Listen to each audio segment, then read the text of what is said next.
Olá, seja muito bem-vindo. Mais uma vez nos reunimos com o amparo espiritual da equipe trabalhadora do Centro Espírita Paulo de Tarso, aqui de Vinhedo, com uma reflexão sobre hoje o capítulo 5 do Evangelho segundo o Espiritismo, itens de 1 a 4 e 6. Para iniciarmos a nossa reflexão, convido você a mergulhar em clima de prece para nos prepararmos e nos ligarmos melhor aos benfeitores espirituais. Dirigimos o nosso coração, o nosso pensamento a Jesus, o nosso Mestre, buscando através desse irmão maior agradecer pela bênção da oportunidade da vida, a Deus, Criador de tudo, Pai de infinita misericórdia. Rogamos inspiração e a boa companhia dos benfeitores espirituais para melhor entendermos os ensinamentos contidos na lição de hoje. Graças a Deus. Bem, o Evangelho segundo o Espiritismo tem no capítulo 5 o seu mais longo capítulo. Bem-aventurados os aflitos, diz respeito a todos nós que estamos mergulhados nesse momento planetário em que estamos nos mudando de planeta de expiação e prova para um mundo de regeneração. As cores são mais fortes nesse momento e as escolhas ficam bem dramáticas. Nós precisamos nos definir.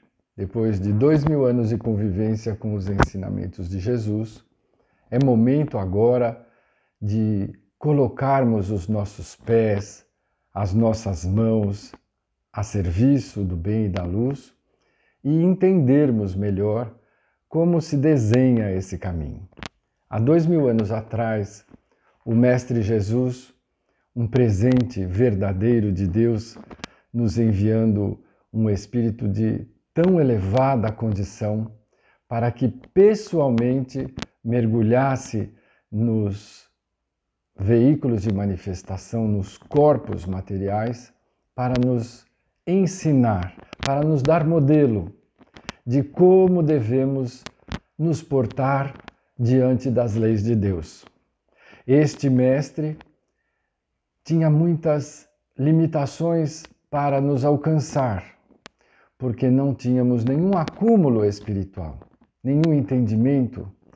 Quando ele chega aqui entre nós, nos encontra sacrificando objetos materiais para louvarmos a Deus. Ainda estávamos numa condição inicial, nem certo nem errado, apenas nos primeiros degraus da nossa caminhada de evolução. Então ele precisava nos dizer que todo o esforço é justificável, que toda dificuldade é um degrau de crescimento. Mas como ele falaria isso para nós? E nós sofríamos dificuldades, limitações. Então ele, na sua elevada condição, a qual todos nós um dia alcançaremos com o passar do tempo, mas que ele já desfrutava naquele momento, ele teve a condição de subir a um monte e dar, através do seu verbo e o seu magnetismo incomparável, uma das mais bonitas mensagens para a humanidade, que é o Sermão da Montanha. E o capítulo 5 fala um pedacinho desse sermão. E nós vamos encontrar no começo do capítulo dois evangelistas sendo citados. O primeiro é Mateus, que diz textualmente assim: Bem-aventurados os que choram, porque serão consolados. Bem-aventurados os que têm fome e sede de justiça, porque serão fartos. Bem-aventurados os que padecem perseguição por amor da justiça, porque deles é o reino dos céus. Isso nós vamos encontrar em Mateus, no capítulo 5, versículos 4, 6 e 10. E ainda temos em Lucas duas citações. Bem-aventurados vós, os pobres, porque vosso é o reino de Deus. Bem-aventurados os que agora tendes fome, porque sereis fartos. Bem-aventurados vós que agora chorais, porque rireis. Isso está em Lucas 6, 20 e 21. E mais uma vez Lucas, mas ai de vós, ricos, porque tendes no mundo a vossa consolação. Ai de vós que estáis fartos, porque tereis fome. Ai de vós os que agora rireis, porque gemereis e chorareis. Lucas 6, 24 e 25. Veja, esta estrela que representa Jesus para a nossa evolução, nos dá essa indicação, esse caminho, que nós precisávamos aprender a saciar a nossa fome espiritual. Que todos nós que estávamos nos deleitando e nos repletando dos recursos materiais, teríamos dificuldade, porque o objetivo do ser humano encarnado temporariamente no planeta não é esse. Não é o de gozar as delícias do mundo apenas, mas é de, através das dificuldades, buscar o crescimento e a alimentação que coincide com a nossa condição, que é de seres espirituais, portanto, as coisas espirituais. Então, para que nós pudéssemos entender esta afirmativa do Cristo, nós precisamos admitir uma das leis de Deus que hoje, 2000 anos depois, a doutrina dos Espíritos nos explica e nos dá texto para estudarmos e compreendermos nas obras básicas, que é a das reencarnações. Com esta lei de Deus, nós podemos compreender que todos os que estavam chorando passarão a rir, os que estavam sofrendo passarão a se deleitar e assim por diante. Mas, e como explicar a ventura, o crescimento, a tranquilidade dos malfeitores diante de seres tão cristãos, tão éticos, que sofrem na superfície do planeta? Então, esta é uma segunda condição que nós precisamos melhor entender. E, para isso, nós precisamos nos dirigir às causas das nossas aflições, à origem das nossas aflições. Então, os Espíritos nos explicam que nós temos duas fontes que representam os nossos problemas. É importante lembrar que todo efeito é produzido por uma causa. E como nós acreditamos que Deus, Criador de tudo, causa primeira de todas as coisas, segundo o texto do Livro dos Espíritos, na pergunta de número 1, quando Kardec pergunta que é Deus, se nós acreditamos nisso e partimos deste princípio, então os efeitos que nós estamos vivendo possuem uma causa igualmente justa e uma causa inteligente. Não é fruto do acaso e do sofrimento sem motivação. Então, este é um ponto que nós precisamos aceitar. Se existe efeito que nós estamos vivendo desagradável, a causa deve ter alguma justiça ou necessidade pedagógica no nosso crescimento evolutivo. Muito bem. Então, os Espíritos nos dizem que essa causa pode ser desta vida, desta reencarnação, deste CPF ou de uma vida anterior. Mas por que eu não me lembro da vida anterior? Nós não nos lembramos da vida anterior porque Deus é misericordioso. E Ele nos concede, quando mergulhamos na carne, numa nova experiência reencarnatória, o esquecimento de tudo o que aconteceu atrás, para que possamos ter alguma serenidade para viver o dia de hoje, conquistarmos, transformarmos o que for possível, sem o peso e as amarguras dos equívocos que cometemos no passado. Mas ele deixa uma porta entreaberta na nossa intuição. Pela intuição nós temos uma boa noção. Muito bem.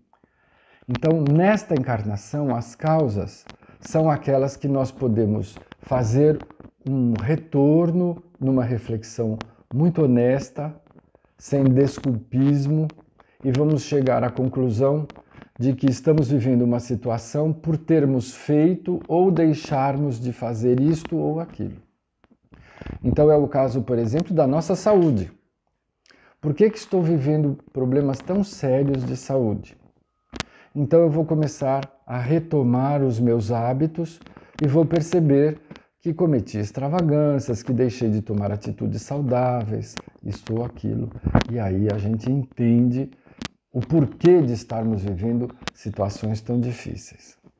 Assim como nas associações, no casamento, na sociedade, entre grupos de amigos, doutrinários, todas as associações, elas podem sofrer problemas e, se nós voltarmos os nossos passos, vamos entender honestamente conosco que talvez tenhamos nos motivado para essas associações por motivos não muito dignos e justificáveis. Tomamos algumas impressões que são passageiras e ilusórias, e isso nos levou a associações que não resultaram em situações muito boas.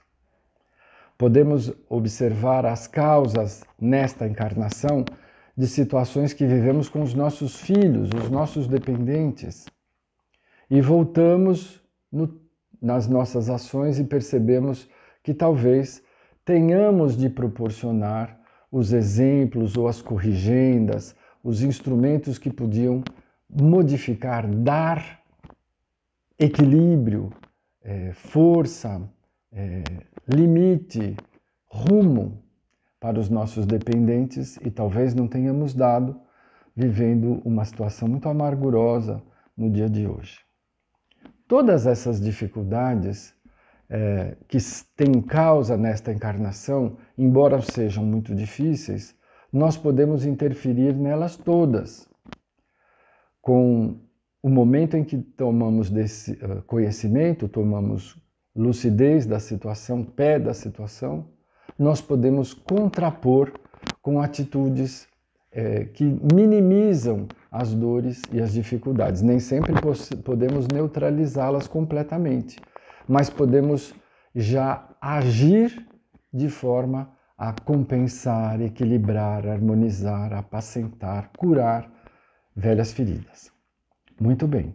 Mas e as causas que eu mesmo procurando não encontro a origem nesta encarnação, na minha memória? Bem, se eu não consigo encontrar causas aqui, eu preciso acreditar que Deus, sendo justo, e todas as aflições e dificuldades como efeito têm uma causa igualmente justa, essa causa esteja no meu passado reencarnatório, antes de mergulhar nesta experiência em que estamos conversando. E às vezes as causas estão bem profundas, outras mais recentes, não importa. Mas quando as causas são anteriores, nós não nos lembramos. Mas o simples fato de entender que se eu estou vivendo uma dificuldade, que é efeito de uma causa que eu próprio acabei provocando, por me desligar, desorientar, afastar das leis soberanas de Deus, que regem todo o universo e que tiveram a exemplificação em grau máximo no nosso aniversariante do mês, o Senhor Jesus, porque estamos na semana do Natal. Então, a nossa forma de lidar com essa dificuldade se modifica. Nós, no dizer do Evangelho, podemos bem sofrer ou mal sofrer. Bem sofrer deveria ser encarando e verificando qual a forma mais proveitosa que eu tenho de tirar lição moral, espiritual da experiência desconfortável que estou vivendo. E mal sofrer seria me rebelar, me achar injustiçado e fazer coisas muito ruins para mim, para o próximo, na busca enlouquecida de compensação. Esta é a pior viagem, mas que a lei nos permite viver.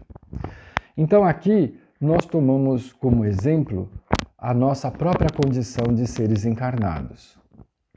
Nós nos responsabilizamos pelos nossos filhos e descendentes. Então, quando levamos os nossos filhos para um profissional de saúde confiável e ele nos diz, é preciso, importante fazer uma intervenção cirúrgica agora, imediatamente. E nós, confiantes, levamos o nosso filho, ou seja, quem for, para isso. E a criança não entende, se afasta de nós, se prepara para a cirurgia, chora nos braços da equipe que leva, é anestesiado, depois retorna e precisa passar por um período longo convivendo com a dor, a limitação, a recuperação. Tudo isso para o universo infantil ainda não desenvolvido é completamente sem noção, sem sentido. Mas ele nos vê sofrendo, mas confiantes, presentes, atentos. Então a criança se acalma. Somos nós.